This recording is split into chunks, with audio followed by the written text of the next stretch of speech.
All right. All right, folks. Welcome to the Crack House Podcast. My name is Mike O'Sullivan. Joining me as always, Chris Muscalino. What's up, dude? Happy Thanksgiving, Mike. You and your family. I missed you You too? yesterday. Yeah, I I know. got We were right next door to each other. I had to kind of cut out a little early. But how's the family doing? How was Thanksgiving? Thanksgiving is one of those interesting days. I read something on the way. It was good. Listen, I saw some of my family, which my extended family, which I haven't seen in some cases for, close to 2 years. My in-laws down in the Carolinas weren't able to come up this year because last year they came up and they all got COVID and we got COVID. My father-in-law's in his 80s, so we didn't really want him getting on a plane. So Yeah. you're kind of missing like half the family, and you got some of my family kind of disjointed. So we had half the family there, half the family wasn't there for different reasons. My in-laws weren't there, but overall it was good. I was driving it. I read an article. It's like, what do you talk about at Thanksgiving?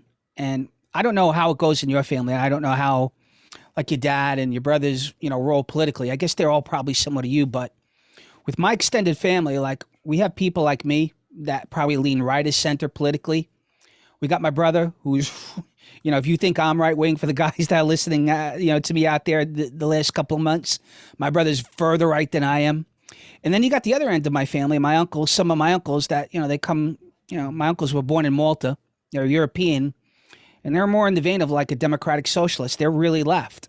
So it's like, maybe we've had this conversation before, like even doing this podcast, we've talked about it. Like, I want to say interesting things, on the podcast. I want to obviously, maintain, a healthy relationship with relatives and friends and family. But there comes a point where like, you're really gauging like, all right, well, I know Mike doesn't really like talking about this, so I'm not going to bring it up, or I'm going to kind of temper it, to the point where you almost like suppressing it. Like even with friends, like, neighbors and stuff, family, friends, I just find myself, Mike, when it comes to like these bigger events, like when you're a group of people, like I just find myself tempering my opinions a lot, just trying to steer away from certain conversations. Not that my opinion's bad or, or anything. It's just, you don't want to offend. So to answer your question, it was good, but it also is tricky because we have so many different opinions and so many different personalities in my family that, you try to balance stuff out. So I don't know how it rocks in your house, Yeah, but we had I mean, I don't think we really got that political at all really for right. Thanksgiving. We haven't we haven't seen each other for a while. So it was one of those like what have you been up to kind of things. Um if anything, like, my the rest of my family still lives in the neighborhood pretty much. Yeah. So when I come back, I'm like, what happened to this place? What happened to that place? This is going out of business, that's going out of business. And my brother was telling me something interesting where you got the picture up behind you right now. Yep. If you panned, I guess, to the left a little, you'd see Pizza Palace. Here they're Supposedly, going out. supposedly they're on the way out, man. The lease is not getting renewed for like people from Astoria that don't know, that grew up there. You know, Place has been around 40, 50 years, easy. Chris and I are pushing. Next year we'll be 50, 50, right? and we were going there when we were like 9, 10 years old. Even before that, I mean, it's been around forever. I don't know what the to be honest with you, Mike, I don't know what the deal is. Why they're going out. I mean, are they having financial difficulties? Change of ownership? Because usually that's what stems from Well, lack of business. I talked to my brother Kevin, and from what he heard, the place next door to it is going out. The place that used to be Kittyland and Entertainment Tonight, Right. that place is going under. I think it's the same owner, and Okay. he's not renewing their lease. I guess, I mean, that looks like the type of land that you can just knock those two places down and build some ginormous condo type of skyscraper thing and make millions of dollars off of it. Well, I was telling my dad was kind of like, I'm in the same boat that you are. I'm a little bit more displaced than you are when it comes to that kind of stuff. So when I do go back, it's the same deal. Like I ask, my brother's still in Astoria. He lives in my grandfather's old spot. My uncle is still across the street. My family's kind of tight knit like yours in that sense, but I'm removed. I'm in Suffolk, so I see them, haphazardly. So conversations I had with my dad is like, oh yeah, they put a Chipotle up. Oh, they did a Popeyes. They did this. Key Food went out of business. They put the gym up here. They got the big Starbucks here. And you know what, Mike? I always, when he tells me that kind of stuff, I'm sure maybe you have the same idea with Brian. It's like I always go back to like The Sopranos, like when the two guys try to shake down Starbucks, and the manager of Starbucks is like, "Look, I can't give you money if I wanted to." He goes, "I'm a salary employee." It just seems like everything's getting gentrified. The mom and pop stores are going by the wayside. My uncle, who was in the supermarket business for like 50 plus years, he still is to an extent. Even he was saying that. It's like, think about how many different supermarkets that you had growing up as a kid. Even more so on the island. On the island, we're down to like Stop and Shop. We're down to like, Yeah.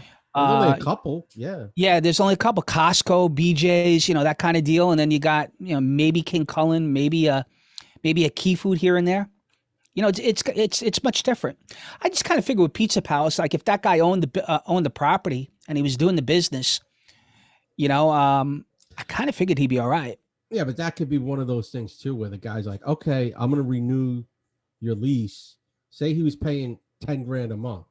I'm going to renew your lease. Now it's 18 grand a month. Yeah, I could see that. And last year I worked in Manhattan for like probably about a decade.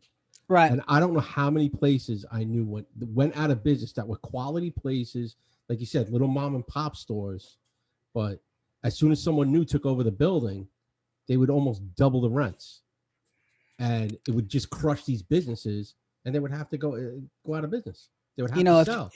If Jay's watching this, Jay's an interesting guy. He's a great mortgage broker, but he's also somebody I worked for 30 plus years. And he said something when he was helping me out with my refinance. He said something to the effect of like what you said, Mike. He goes, "Wouldn't you have a little of something than a lot of nothing?" And I always revert to like these people, like even in the beginning of COVID, it's like you don't want to work with people with their rents and their mortgages and stuff. So you'd rather these people default and not get shit. Even like collection agencies, I've dealt with them before. I know people have dealt with them. It's like, no, we want $900 a month.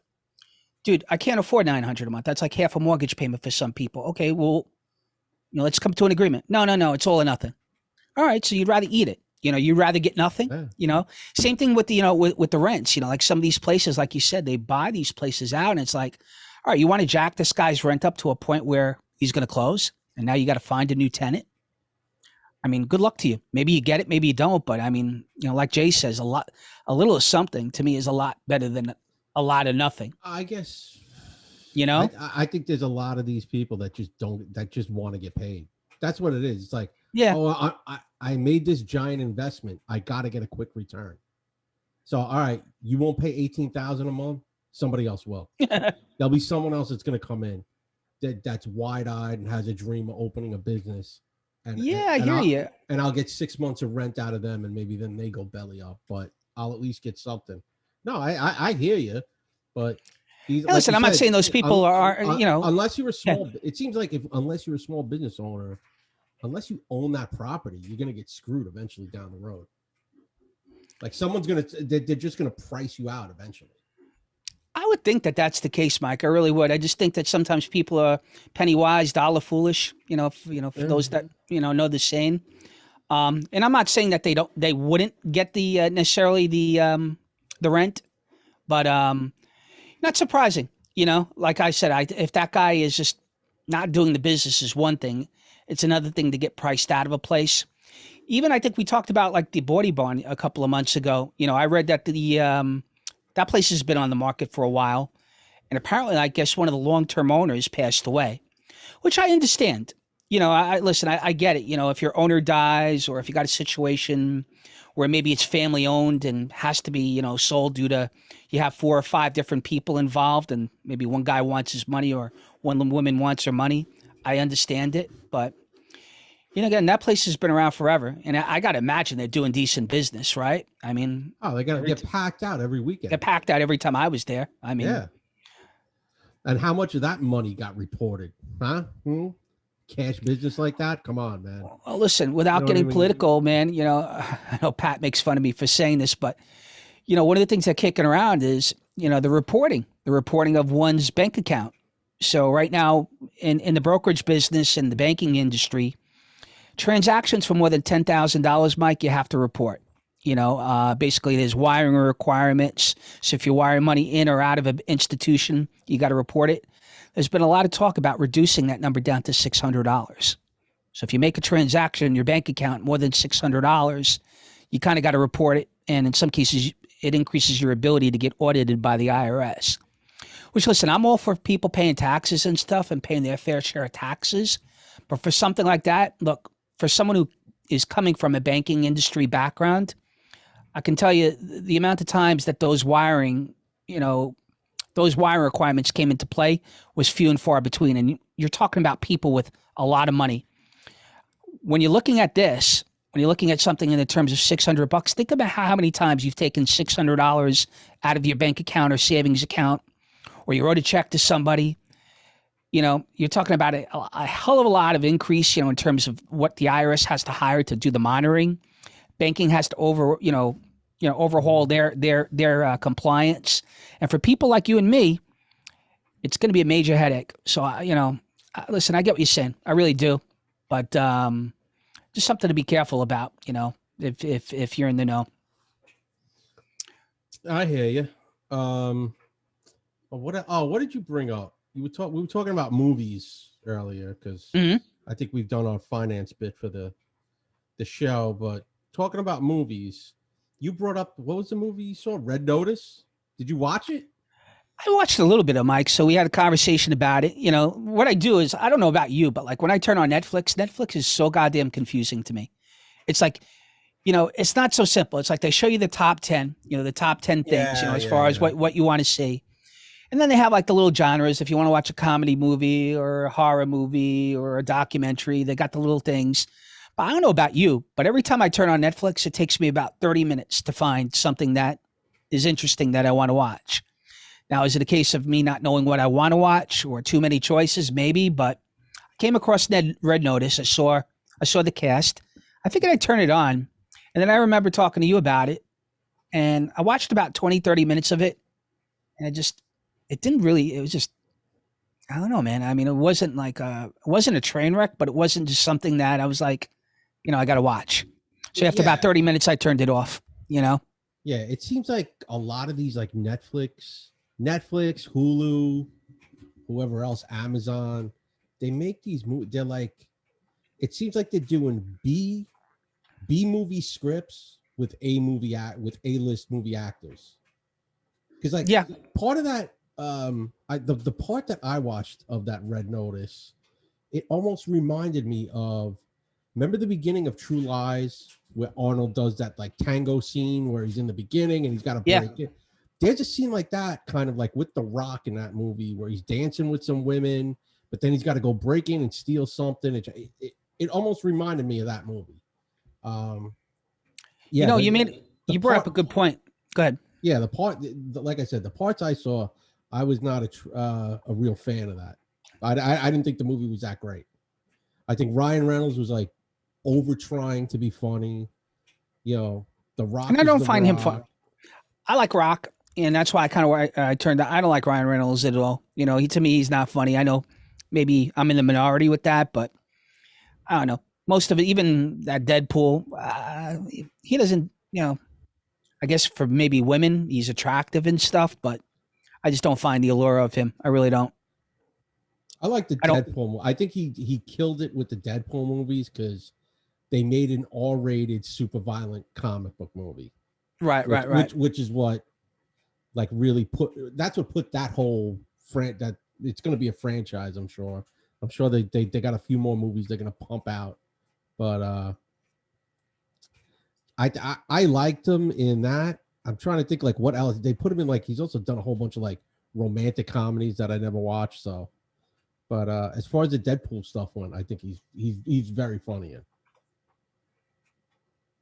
I don't know, man. I don't know. I mean, like our friend Simon Cowell says. God, I thought that was absolutely dreadful. I mean, listen, I don't know. It was very tough for me to watch. It was very tough for me to watch. Like it was. And I think you hit it. I think you hit a great point there before about an A-level cast with a B script. Yeah. And it brings up to what you said, maybe I brought this up to you, a couple of months ago about how screenplays and I guess stories are being peddled to Hollywood. In the old days, you'd take your movie script or your screenplay and you'd find, someone to distribute it, and, most of the times it went to a Hollywood studio. Well, now it's getting directly, the middleman is kind of out of the equation with it now, from what I understand. So, I mean, you can kind of bring your script or screenplay, I guess, to Netflix. And like you said, maybe I think it gets kind of lost in the translation on, sometimes you have, I guess in Hollywood, they had their whole system of discerning which scripts were good and which screenplays weren't. And maybe with Netflix is not so prominent, if that makes sense to you. Yeah, I think it's just let's put out as like Netflix, Hulu, Amazon, all of those like kind of like streaming services. Like let's just put out as much stuff as we can, because they can probably do it with some of these movies like half the budget of a normal regular theatrical release kind of movie. I'm sure they have a lower budget to work with, so they can acquire more of these scripts. And then there's some of them. I mean, some of these movies that they come out with have no one that in the cast. There's a lot of movies they do with complete unknowns that probably just cost $5 to $6 million to make. And then every now and again you do one of these big budget ones, and if it hits, it hits. See, I'm with you, because I'd rather see a really good story and maybe an unknown or a B-level cast than an A-level cast and a bad story. Yeah. Or a bad movie, right? Yeah, look at that Squid Games. There's nobody. I mean, it's a Korean movie. Korean thing. I mean, who knows that? But it costs almost nothing to. I think it cost $20 million to make all of the was it 10 episodes, so $2 million an episode roughly. And they said the thing has generated almost $1 billion worth of business for Netflix. Did you see somebody? I guess in North Korea, he got caught, I guess, smuggling or distributing the Squid Games. The guy's going to be executed, from what I understand. I just saw that the other day. It was mind-boggling. I don't know what he did. I guess he was selling bootleg versions of Squid Games in North Korea. And I guess in North Korea, you can't kind of watch it, or there's like restrictions against it. And I guess he got caught. Oh, wow. I guess the equivalent would have been like, one of those guys that used to pop up in the bar with the CDs and the DVDs back in the day. Yeah. Remember those guys? You're partying your head off and 11 o'clock, 9 o'clock at night. I'm not going to stereotype anybody, but, you got the person that comes in, like 11, 12 o'clock at night. Hey, you want a DVD? Yeah, it used to be like it used to be an old Chinese lady would come in with either the DVDs, pirated DVDs of movies, or cigarettes. So if you smoked, and cigarettes were like, probably said, let's just say cigarettes are $8 a pack at the time, she'd sell them for $5. And you would just buy a pack of cigarettes or a movie, whichever you wanted to do. And then, if you were like the preferred customer, she would open up the other bag, which was like all right. There was always a porn bag. There was, you want to look at these? And now you're sitting at a bar, like just going through. Dude, remember? I mean, you're bringing up great points, because remember they used to have like these portfolios worth of stuff. Like they would just open up like these bags, and it was just like it's like you're in a Blockbuster video. And then ultimately, the bar owner at some point, like, you got to get that out. You got to leave. And there was always like some ensuing argument at that point, because they would linger at that point. I remember some of them, like the bar owners were like, yeah, she's in here every night. Who cares? And she would make her rounds. Somebody would probably buy something, and then she would just leave. But I think what happened with this guy was, I think he did something similar. He got caught. Well, I mean, he's in a communist country, man. I'm sure they're not big fans of what the movie represents.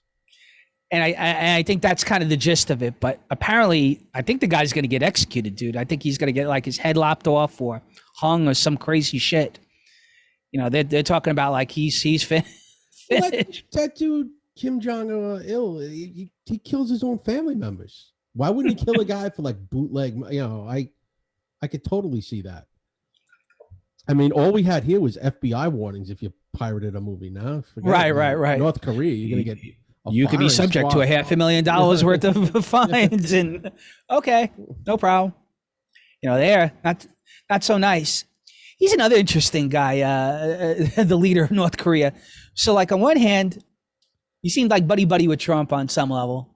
Then on one hand, I read that he was like gravely ill, like he disappeared from like public sight for like months. He got really, I guess, skinny. Yeah. And apparently the running joke was that he had some sort of heart attack, and I guess the rumors were like some guy botched the operation and they were going to kill the doctor. Dude, you don't know what the hell to think about that whole situation with him. You get all sorts of conflicting reports. Oh, what was that? I mean, what was that movie? The Interview with James Franco and Seth Rogen or whatever it was. Was that right? And like they made jokes about it, but there was like certain things like, he doesn't use the bathroom. That was supposedly like a thing over there. Like he is like godlike, and he Let me ask you this: what was more dangerous? Well, I'm trying to put this as politically correct as I can. What was more, I guess, dangerous to the people that made the media? Was it Kim Jong, or was it Salman Rushdie back in the day? You remember Salman Rushdie? Yeah, but what I mean. Well, he wrote a book that I guess portrayed Islam in a bad way. Yeah, but he did. That's too totally different. I mean, Kim Jong-il is the leader of a country, man. That guy has nuclear capability. This guy just wrote a book and had that was the first time I think we ever heard the word fatwa. He had the fatwa right dropped on him. And I mean, hey, the guy has to live in fear. Probably. Dude, he went into hiding for like 20 plus years. Dude, that guy to this day, I think he is one of like the ugliest dudes I ever seen. And they showed a picture of him one time with his wife, and she was smoking. Like, I guess it pays to write books sometimes. Look up Salman Rushdie's wife when he wrote Satanic Verses. She looked like she was like 20 years younger than him and a model. And then you got the other end of the ball game, Charlie Hebdo, right? The I guess the cartoonist in France that was, I guess picking on Islam too. Like he was writing or making like these cartoons that weren't too cool. Meanwhile, he did it to other religions too. He's portraying Jesus like a cartoon character. He's portraying this guy, in bad light. And I guess they took umbrage with it in France, and they went into the guy's office and they blew half that office to smithereens. Taking some of the the people out with them. Yeah, the extremists came in. I think they killed like 13 or 14 people that day. Which, listen, I'm not condoning what they did, but on one hand, it just goes back to what I started off with the the beginning of the show. So, on some level, you got to think to yourself: do you want to be provocative? I get it. You live in a free country. You want to kind of say what you want to say. There are also going to be some bad consequences to what you say, right, Mike? In a worst case scenario with that, you kind of know, like, picking on a religion, whatever religion it might be, might end up pretty bad with you. And if you're going to pick on a religion where maybe you got extremists and really fundamentalists more so than, another religion or a belief, it could end up badly for you. Look, I don't condone anything they did, but on the flip side, I look at some of these people and it's like, come on, man, use a little bit of common sense, and making fun of people and making, comments, or listen, own your responsibility, own your opinion. If you're going to say something, be prepared, one way or the other to face the consequences. We've talked about it. Like on the podcast, like, I could say some crazy stuff. I got to be prepared for the consequences, whatever they may be. You get irritated, the show gets censored. Maybe my boss, my employer picks up on it. You lose your job, that kind of stuff. When you're doing some of this stuff, or on a smaller scale, what I talked about with Thanksgiving, do I want to bring up this topic? I know this guy or she leans a certain way, one way or the other. I know it's going to be offensive, or it's going to, at the very least, I guess, prick up a conversation that's not going to be entirely comfortable with someone. You kind of got to use judgment, I think, sometimes. So, but I just, I read this thing about the Squid Games, and I was like, wow, man, it really, yeah, don't play around. Yeah, it's, I mean, you're going to get murdered for a bootleg movie. That's pretty insane. That's a pretty harsh penalty. But I mean, like I said, this guy, he's executed family members that he thought wasn't loyal to him. I mean, they had a video out, I saw it about a year or two ago, of some guy trying to defect from North Korea to South Korea.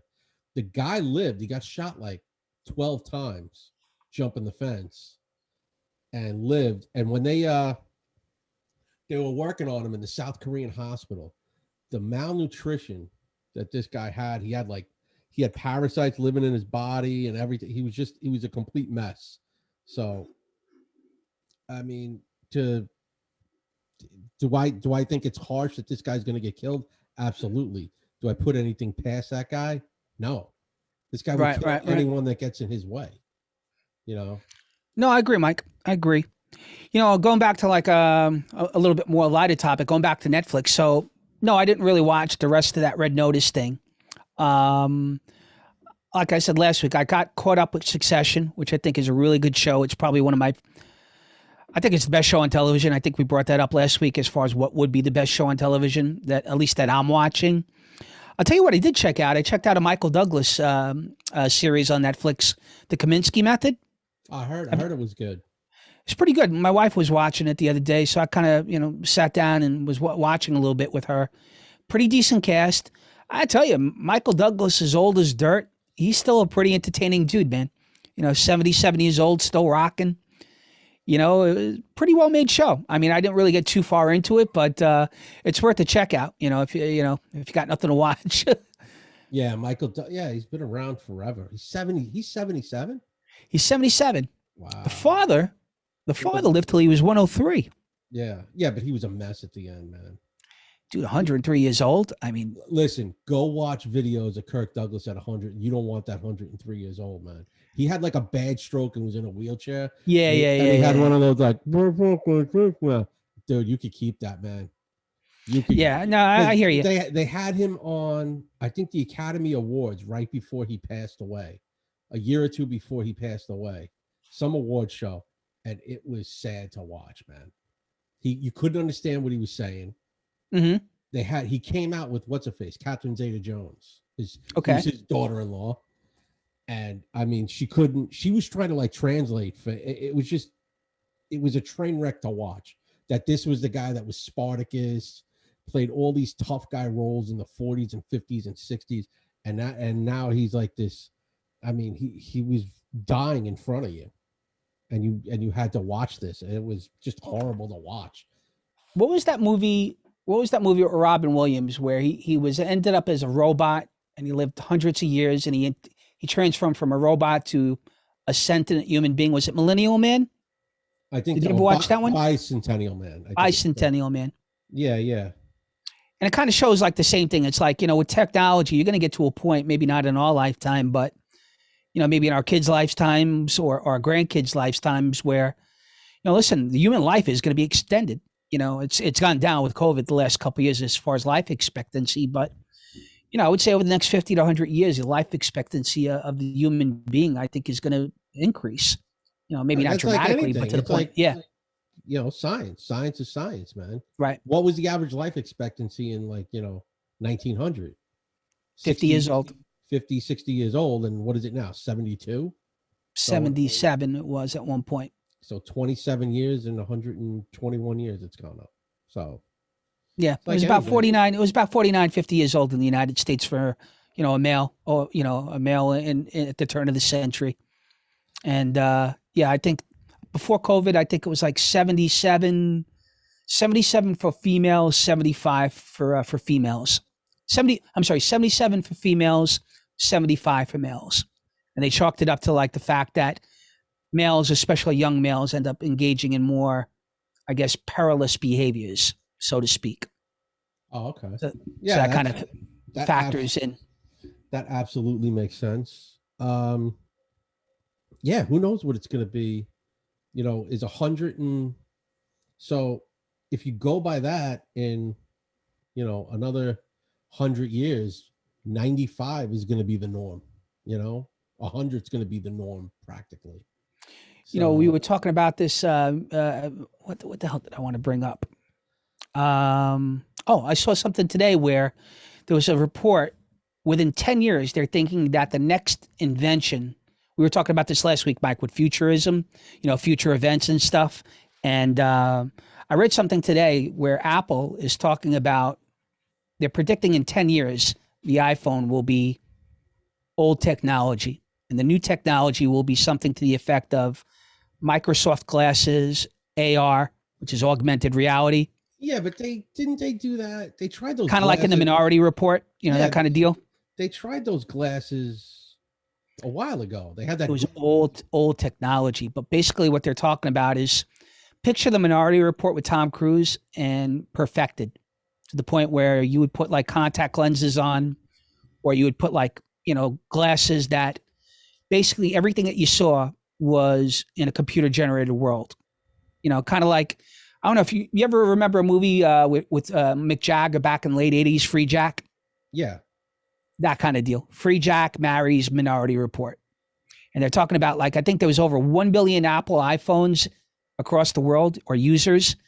They're talking about, like, well, one of the higher ups in Apple says that within 10 years, they're aiming to replace these handsets with headsets, to the point where, listen, if you invest in the stock market, basically you're banking on something like that to happen, because Apple went from like $50 or $60 a share to whatever it was recently with stock splits and stuff based on the back of the iPhone. And a lot of these companies, the way that they really get to that level is they have innovations. And for someone, I guess, at his level to say that kind of stuff, I get what you're saying. Like 15 years ago, you had the Microsoft glasses, Google glasses that were kind of, not really perfected. But I read today they're kind of serious about it. And I think that the technology has gotten a lot better to the point where it might be feasible in the next 5 to 10 years. We'll see. Like anything, everything gets smaller and smaller and smaller. Like I mean, the cell phone 25 years ago was some giant gray brick. And now it's, it's a little thing like this, thin as what? Thin as a notebook, a pad, and you could do what, it does whatever you want it to do. I'm sure it's not that hard in a sense to transfer all that technology into like what you're saying.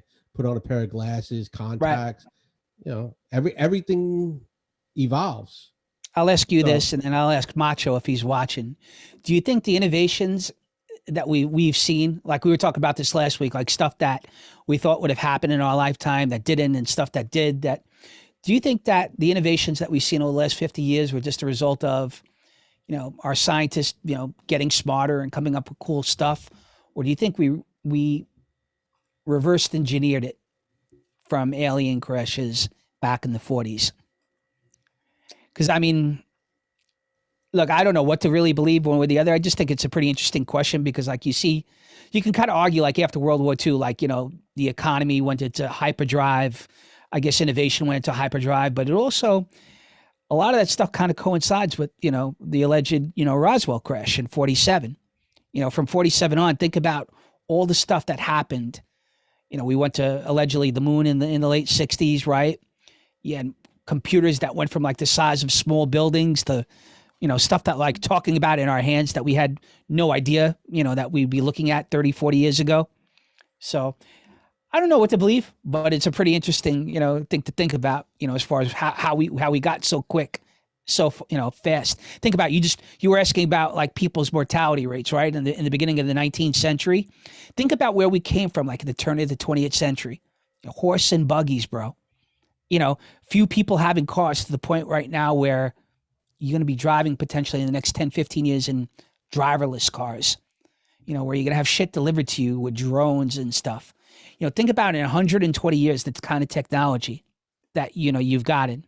And the reason I bring it up is like, we're talking about this stuff. It's like, just think about where you were from like 1850, like prior to the Civil War to like World War I. And then from World War I to World War II, the innovation that came about. And then just after World War II, it's just like poof, like all this crazy shit came out, technology, computers, microchips, movies, like television, just technology just seems to took a whole nother level, like at the, in the second half of the 20th century for whatever the reason is, but I don't know. Well, I think too, we also you got to remember too, after World War II, us and Russia, we took all the good scientists from Germany. True. Was it Operation Paperclip? Yeah. And it was, you guys are going to come over here and we want all your work. Show us all your work. And there were technology booms all throughout the country. We had a huge technology boom, as well as, in Europe with Russia. So, I mean, that could definitely play a part in all of this. As far as like the UFO stuff, I don't know. I see some of that technology I think is more used for military. I think they would use it first on military stuff than for like everyday things. Like I think whoever gets their hands, if they have gotten their hands on alien technology, and it's 10 times, 100 times more advanced than whatever we have, wouldn't you want that for your military first and then for the masses? Because I agree. You want to I be agree. you want to be light years ahead of whoever you're fighting, whether it's here or from up above. You want to have that technology in your hands, man. You want to cultivate that first, and then. And I think that kind of did with the V9 rocket and stuff, during World War II and atomic energy, how they cultivated that stuff. I'm just thinking like, you kind of seen like the theory, like in movies, like the Transformer movies, they talk about it, right? The Dark Side of the Moon, the Transformer movie, where they basically, they spout the conspiracy theory that everything that you're looking at today is a result of reverse engineering, from an alien, race, whatever it might be. So, yeah, I mean, listen, I don't know how plausible it is. I mean, it's just interesting to think about, how quickly we've gotten in such a little amount of time. I mean, look, I'm all for technology, something like that I just talked about, with the iPhone and stuff, developing into like, something where you put your glasses on and, you pay for something, you look at a building and you see the price of something. Seems pretty cool. I mean, we're already there, as far as a lot of that stuff, it just happens to be in your hand versus something that's wearable. Yeah. How many times you look on your phone after you just, you do a Google search of sneakers for a pair of Nike sneakers. How many Nike ads or sneaker ads are popping up on your feeds on everything else after that? Listen, man, it's like you said, instead of it being in your hands, it's going to be in a pair of glasses you're wearing or a headset you have on. And that's what it's going to be. It's going to be what it's going to be. Even that, man, I was looking at some, I guess my wife was looking at some retro Jordans for my son. I can't believe the prices of some of this stuff, Mike. I don't know if you're into sneakers at all. I'm not really too much into it. I know some people at work who are. Dude, I think for like a retro pair of Michael Jordans, the blue and whites, they want like $200 for them. For a male, it's like 500, adult male. It's like $500 for it. I was just going to say, that's cheap, man. I was in a sneakers store the other day with one of my kids. And like the big thing is, who's the other guy? Kanye has those Yeezy sneakers. All right. Dude, man, they're like $500. And they look like they're made of yarn with some numbers printed on the side. And they're like 500. God bless that guy, man. The guy's worth billions of dollars making just space clothes. And then he's got those, he came out with a new line of like slides and flip-flop, whatever the hell you want to call them. They look ridiculous as well. And he charges like $60, $70 for a pair of like slides that look like you could walk on the moon with them. And I mean, I don't get it, but like, yeah, those retro Jordans, man, you go online, dude, they're $500-$600 easy, man. For the kids, it's like $200-$300. It's like, listen, you want to call me white trash growing up? I'm sure I was on some level. It's like, dude, I don't think I ever owned a pair of sneakers. I mean, again, you got to take into consideration inflation in 20, 30 years ago. I don't think I've ever spent anything remotely close to that on any shoe for that matter. Even when I was in the brokerage business and buying really nice clothes and stuff and nice shoes, like really nice. And again, all right, maybe it's 20 years ago, but still, I mean, a nice pair of Ferragamos would set you back maybe $400 or $500. You could get really expensive shoes, but I mean, damn, for a pair of sneakers, man. I mean, I bought one pair of Jordans with my money. I had a job, it was my money. And I remember spending like 125, I think, for them. Yeah, back in the day. That sounds about right. And I still like, wow. I couldn't believe it. Like when I gave the guy all that cash, like I'm buying is sneakers. Foot Locker, right? No, when I bought them on Steinway, but it wasn't a Foot Locker. It was some other place. I think it was that place. Remember that place Paulie used to work at, that sporting goods store? Oh yeah. I Was it think Modell's? No, it was like a mom and pop place on Oh yeah, man. Yeah. On Steinway, right. up by the Wiz. It was like right across. Remember the Wiz? Yeah. From the Wiz. Nobody beats the Wiz. But he worked in there, and I remember I told him to like hold a pair for me. So he put a pair on the side for me, and I just went up and I bought them. But yeah, man, I remember that like 125 or like 130, but I couldn't believe it. It was like a week's salary gone for sneakers. But Listen, there's goods and bads about it. You talk about Black Friday today. Think about how many people just are going to wait till Monday and do their shopping instead of going into the places. I can't tell you how many times the last year or so, Mike, like especially with the supply chain stuff that's going on these days. It's like you walk into a store, it's like, okay, do you have this? Oh no, it's going to take us maybe 2-3 months to get. All right. Do you want us to order it? No, idiot. I can order it for me. I'll just go back online and do it myself. Whether it's a sporting goods store or, DJ equipment, whatever it is. I'm sure like, other people have different types of restaurant business, whatever.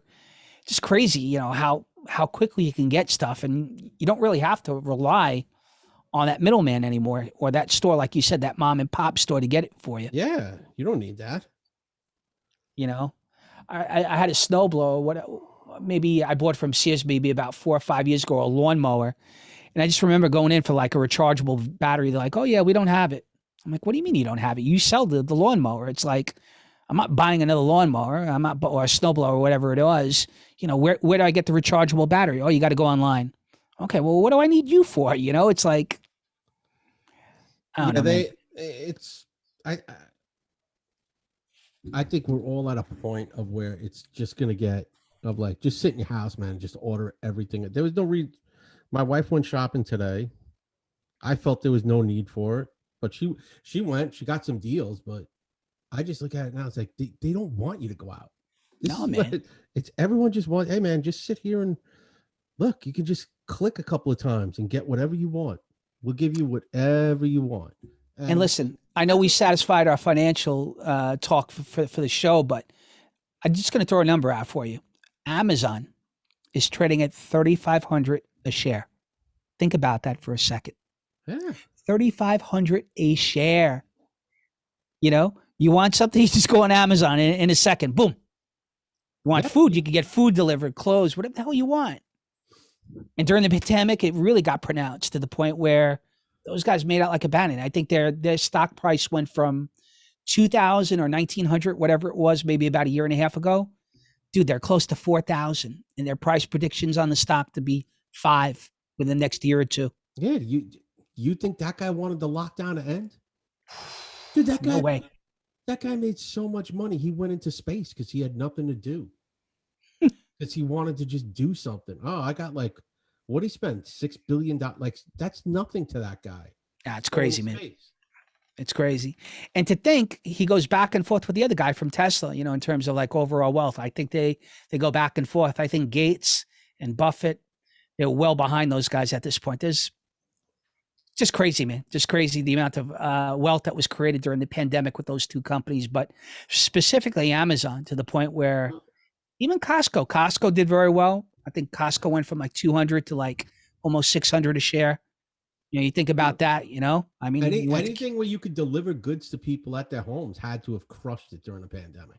Anything. Fresh Direct. Right. People were, and like I said, anything. And now Amazon, I mean, I don't know about you out in Suffolk, but I know in the city, half the time Amazon shows up at my door, it's like some dude in his private car. They have like subcontractors now. Like that's how busy they are. Right. They just have these subcontractors here. Load up your car with a bunch of crap. We're going to give you a phone. It seems like they have to carry a cell phone with them from the company. Yes. And they take a picture of the front of your house. Like, here you go. We get the vans out here, out near where I live. I know in the city where my parents live and where you are, I know you get a mix mosh between the vans and between the cars. I also go back to what happened a couple of years ago, as far as them squashing the deal, where Amazon was going to have a huge headquarters in New York City near us. I mean, Yeah. imagine if that happened. I mean, the value of your parents' house and my parents' house and people's homes would have skyrocketed. You would have had jobs. I know people will watch this and, they'll give me some sort of excuse of why it didn't happen. But, you know, we were just talking about that yesterday, my uncle and me and my dad and everybody, and we were just lamenting that, what a disaster that was for Astoria, because I think that's where I think the hub was going to be, if I'm not Yeah, mistaken, in Long Long Island Island. City, right? Yeah, I think it was gonna be in Long Island City, up by like old Long Island City High School over Okay. there, if I remember correctly. But yeah, they shot that down. I mean, like you said, how many jobs would it have created? Probably, I think it was like a 5,000. 4 I or think the 5,000 people, man. jobs and Economy, like, listen, people don't really, look, you can get really political with it, but the end result of it is, whatever you think of Amazon or you don't, I mean, it would have created 4 to 5,000 jobs, whether they were good paying or not. You'd have had ancillary business, places that opened up to feed those people, delis, yeah, clothes, cleaners, all sorts of shit. So restaurants, bars, restaurants, right? Think bars, anything. you know, I don't know, man. I think it kind of crazy to think about what happened with that deal, but just going back to what we were talking about with the pandemic, I just can't imagine how big that company's really gotten, if it was even possible to get any bigger than they already were prior to the pandemic. Well, I mean, dude, this guy Jeff, he's almost like a cartoon character villain at this point, where he's Yeah. got everything. Like he just wants world dominant. Like he's a guy, he hasn't gone over the edge yet where it's I want to run for public office. I think that's when he's really gone nuts, is when he really wants that kind of power, where he wants to run for something like senator or president, or I mean, I can't see him pulling like the Bloomberg, going for like mayor of a city, but I could definitely see him in more of a national spotlight kind of deal if he does do that. I think these guys are super rich, Mike. They take two aims, 2 points of view from it. It's either they try to run for public office, or they become kingmakers behind the scenes, or in some cases they almost like that Tony Stark type guy, that Iron Man type guy from like Marvel, the Robert Downey Jr. character, where they kind of shy away from it, but they don't, I think where they are right now. Well, he wants. I see what you're saying. Like definitely, like kingmaker. He's gonna back who he wants in office. That's Right. gonna definitely benefit him down the road. Oh, oh, excuse me. But he's definitely a. Oh, he's definitely like one of these guys that. Right. Yeah. Oh, I'm dying. Jeff Bezos just poisoned me, so I was about to throw him under the bus. But no, like you said, yeah, he's going to become. Maybe he just becomes one of those behind the scenes kind of guys. Like, this is who I want to be senator from California, and he's going to Yeah. this bill for me. And now I'm going to go play in the desert, and I'm going to go try and break the sound barrier, and I'm going to go do this, and I'm going to go do that, and I'm just going to make $1 billion a day. And he just wants an office who's ever going to work for him. That's because that's who the government's working for now. They basically work for a guy like him. A lot of them, man. A lot of them. Facebook, what's his face? Zuckerberg. Yeah. Jack Dorsey from Twitter. I mean, when they talk about the haves and have-nots, man, like the 1%. I mean, you're talking about maybe 5 or 10 people that really call the shots in this country, regardless of who's in office, one way or the other. And more so than, the guy who's in the White House, whoever it may be. These guys affect the way that you live, because, I mean, think about it. Who delivers your food? Who makes the car that you drive? Who delivers the energy, that you're getting? The technology that you're using to live. In some cases, the technology that you need in order to, to survive. I mean, Yeah, dialysis machines, heart machines, things right? like that, yeah. Or even COVID, man. Like, you know, so you can't tell me like these celebrities. Like, I can't recall anybody with a lot of money that dropped dead because of COVID who's got a lot of money. Think about all the high-profile people that, you know, got it. Yeah. I mean, has there been anybody of that level that passed away because of COVID? Not that I recall. Not that Right? I like remember of. I mean, there were probably some people that just died of old age, but that was about, or had another lingering illness. But I don't think there was anything really attributed to COVID. I take it back. There was a guy, I guess, who was part of the Trump administration or very close to it, a politician. He passed away from it. What was his name? Carson? No, not Ben Carson. No, it wasn't Ben Carson. Somebody else. Who it was a politician that was The pizza guy, the guy that ran for president, right? no. No, I think he was a doctor. Maybe it wasn't Ben Carson, but it was another African American gentleman. Yeah, it was the pizza guy. That's the guy that owned like Little Caesars Pizza that ran for president. Famous COVID deaths. Let's see. Who do we got? He's probably one of the few and far between that I can recall. And I guess the point I make, Mike, is that if you have the money, right, and you have that level of, you know, I'm not saying you're insulated from it, but I mean the chances and the odds of you kicking it, you know, so to say, is a lot less than like somebody like me and you. Famous COVID deaths, right? Is that what you Google? Nothing good so far. Fountains of Wayne singer, no.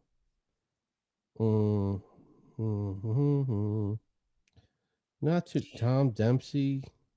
Yeah, I don't think there's a lot of them. Man. Oh, the guy with the 1 foot. Tom Dempsey. That guy died of COVID. Remember that guy? The field goal kicker, right? Yeah. He died of COVID. Jack Prine was a singer. Alan Garfield, the actor. Hillary Heath. I saw Bryan Adams just got it again for the second time. Yeah, and he got his whatchamacallit. And he's all vaccinated. Ray Horn. Oh, dude, Ray Horn. Siegfried and Roy. Roy Horn. Okay. Roy died of it. Dream no. I think it's few and far between, man. I really do. Herman Cain is the guy you're thinking of. Yes. Yeah, that was the guy. Godfather. That was it. Godfather's Pizza. He invented. Was the CEO of. Okay. Tom Seaver, they said, is COVID. Tom Seaver. He had Alzheimer's. Yeah. He died on August 31st in his sleep of complications of Lewy body dementia and COVID-19. Really? That's what they're saying. Charlie Pride, the country music singer. I don't think there's a lot of them, man. I really don't. There's a lot of... Oh, Sonny Chiba. No way. He was pneumonia caused by COVID. Sonny Chiba was the he was a martial arts master. He's a Japanese actor. He played in like Street Fighter. He did these Japanese movies called Street Fighter. And, okay. Tarantino loved him. He was the guy that made the swords in Kill Bill. Colin Powell was the last one on here. This is disrespectful, my friends. But yeah, I mean, there was a lot of names in there, but those people, not to be disrespectful, they were like older and big in like maybe the 50s and the 60s or whatever. And it seems like a lot of them had said they had pneumonia and COVID, or they had cancer and COVID. Yeah. But I mean, like you said, it's sad. It's really, really sad. But what are you gonna do?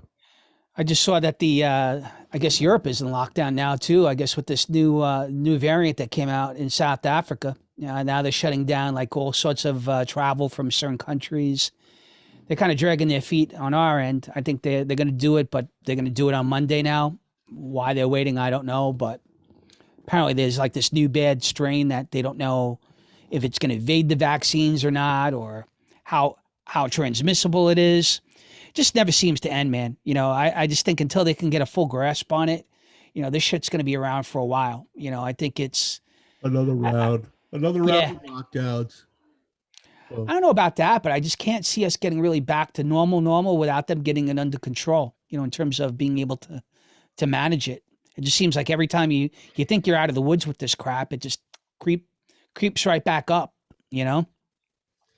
yeah, it seems like they have a new strain now, like every couple of months. I mean, like you could play conspiracy guys. It's just to like make you get the vaccine, or is this just to make you nervous and lockdown and everything else? And see, if you don't get the vaccine, then we're gonna have to go into lockdown mode.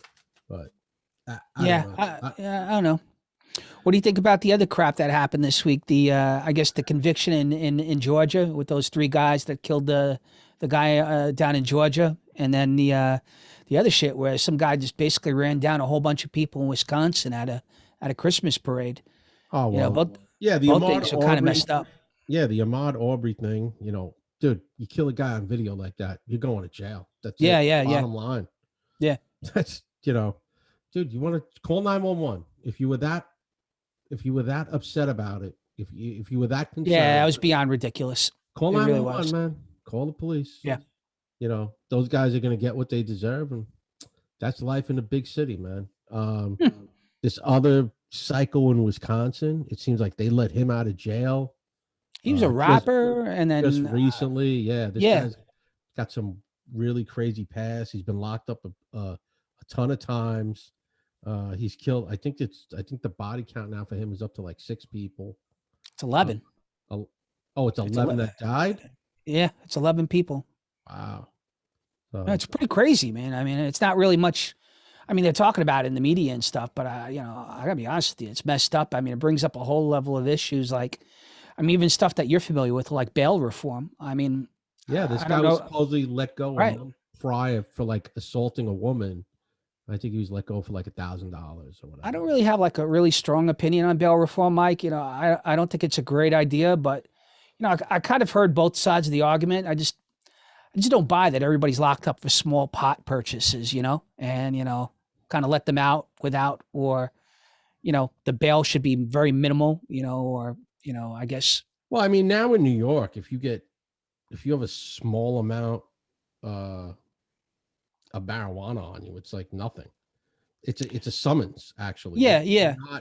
Unless you have some type of warrant, that's it. You're gonna go home. You're gonna be done in like 15-20 minutes. Here's a ticket, hit the road, and go back to court on whatever day the ticket is, or you're gonna have you'll have a warrant. That's it. Okay. So, I mean, as far as bail reform goes, I think they really have to look at it somewhat on a case-by-case basis.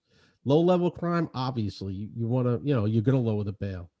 But when you have repeat offenders or people with violent past, maybe you take a closer look at that before you just say released ROR and come back in a month or 2 for your court date. Yeah, man. Like even this case, like I was looking at it, I think the original bail request was like, I think $1,000. I think now it's 5 million, but originally I think the prosecution, I'm sorry, the defense, I think asked for like $1,000 worth of bail. Like, dude, this guy just took a car and plowed through a whole bunch of people. I mean, $1,000 on your own reconnaissance. I mean, seems a little crazy, man. I don't know. No, this guy's a piece of garbage. Hopefully, he just rots in jail I mean, I don't think there's a death penalty in Wisconsin, so hopefully he just gets found guilty and just rots in jail for the rest of his life. Yeah, like the 3 schmucks in Georgia. I mean, I think it's kind of an open and shut case. I mean, how do you defend something like that, right? You caught on tape just freaking murdering somebody for what? I mean, for bullshit, for the guy's color of his skin. I mean, come on. For any reason for that matter. It's even worse, but still, I mean, yes. We live in crazy, a world of cell phones and cameras on cell phones. Take a video of the guy and hand it to the police if you're that concerned about it. I mean, let me ask you a question. I mean, what do you think you thought the guy was robbing houses in Georgia, right, in your neighborhood. How stupid could you excuse my language, how stupid could you possibly be? I mean, what do you think? You're in Deliverance and you're going to, rape somebody, or you're going to kill somebody and nobody's going to find out? I mean, you out of your minds. I mean, No, like I said, we live somewhere where I'm sure down there too. Everyone's got a camera on their doorbell. Right. Everyone's got cameras around their houses now. I mean, but just to think, I mean, people think they can get away with it, Mike. I mean, I don't know, man. Yeah. I mean, Hey, you know what? They're gonna find out when they go to jail. They'll see. They'll see what's what when they go to jail. So, we're talking about the 58th anniversary of the Kennedy assassination this week. With Thanksgiving and stuff. I think we talked about the Challenger. Where were you when the Challenger blew up in the beginning of the episodes that came about? Have you ever gotten into it with your parents as far as where they were? When Kennedy got killed all those years ago. I think they said they were both in school at the time. Yeah. From what I remember, I think they were in school, and there was like some announcement came over the PA system. PA, yeah. Okay. So okay. Yeah. Hopefully, maybe we get some sort of resolution on that one day. As far as like, there's a whole bunch of documents, I guess, that got sealed up, and I guess eventually they'll be released. I guess after all parties involved are gone and stuff. But that'd be pretty cool to see. Yeah, that's one of those things, man. The truth will come out when everyone involved, no matter what, is dead. Every person that was somehow involved in linked to it, right? Is got to be dead for them to like finally. Okay, here's what we got. Here you go. Here's everything unredacted. So makes sense. Pretty good, much, man. With that, let's do some plugs and get out of here. Yes, sir. All right. So we got Jay Cristiano, Cardinal Financial. Use the promo code 4215. Telephone number 844-442-7334. Your free finance and purchase market. Got djchrisclash.com for all parties and needs, ranging from weddings, bar mitzvahs, christenings, private parties, backyard parties, you name it. I'm your guy. Wedding season is kind of slow right now. We're probably get amped up in the springtime, but bars, restaurants, you have a need for me, let me know. If you're a watcher of the show, I'll try to work out a little bit more in terms of pricing and discounts for you. Check out Tommy Devitt's 5-star shopping by Tommy. His telephone number is 917-559-8264. Check out his bar, the Mad Donkey on 36th Avenue in Astoria. And that's it, man. I'm good on my part. I just got my usual. Check out Jack I Can Paint, Promatic on Twitch, and my buddy Pat Dixon on the New York City Crime Report and the Crime Report on Compound Media. We'll see you when we see you, hopefully next week. Hopefully we got some guests lined up, and enjoy your week, everybody. We'll see you Happy later. Thanksgiving. Hope you guys all enjoyed it. Thanks for tuning in, guys. Have a good weekend. Later.